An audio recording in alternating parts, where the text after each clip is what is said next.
Bonjour. Alors vous êtes illustrateur, conteur.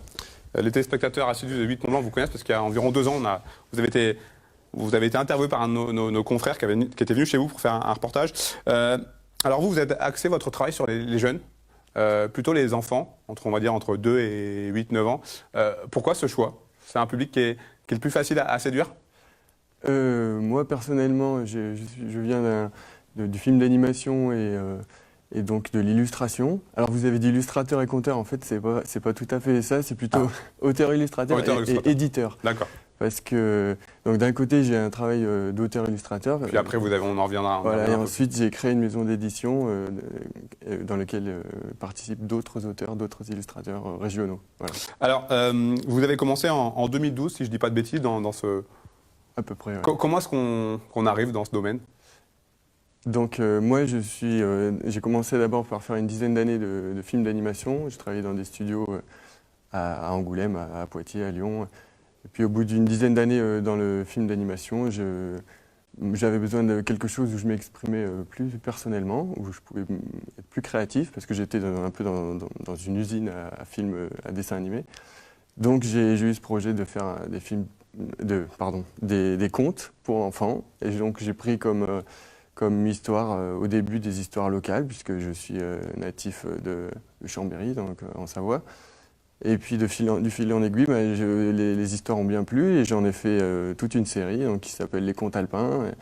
Et voilà, à partir de là, comme ça marchait pas mal, j'ai arrêté le dessin animé et je me suis consacré entièrement à la publication de livres pour enfants. Est-ce que vos travaux dans le domaine de l'animation ont une influence aujourd'hui sur ce que vous faites?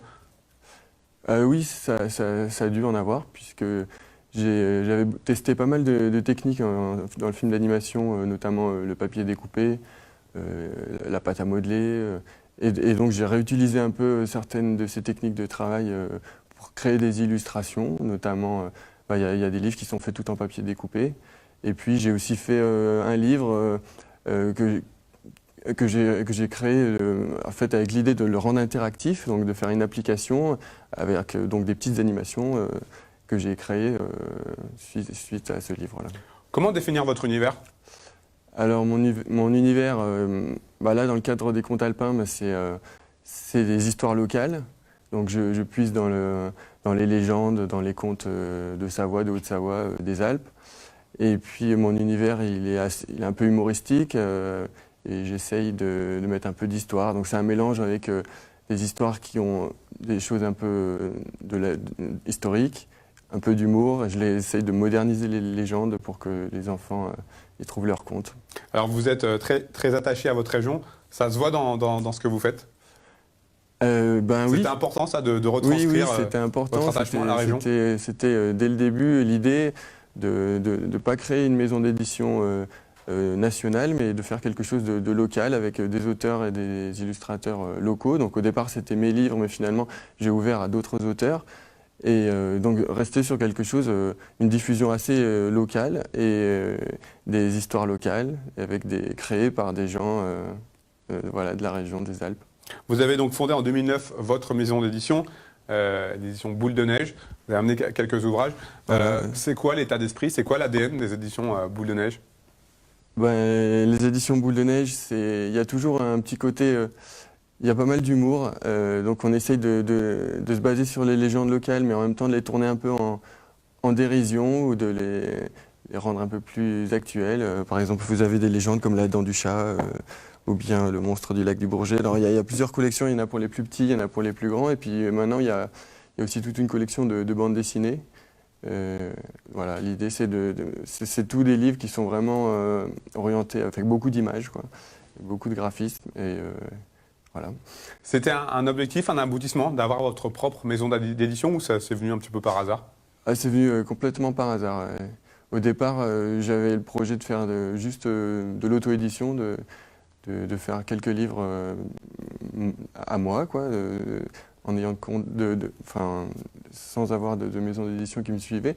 Et puis, comme ça marchait bien, que les libraires en demandaient plus, j'ai intégré d'autres personnes que je connaissais. Donc, on est tout un petit réseau, un petit collectif, surtout sur la Savoie, mais il y en a aussi en Haute-Savoie.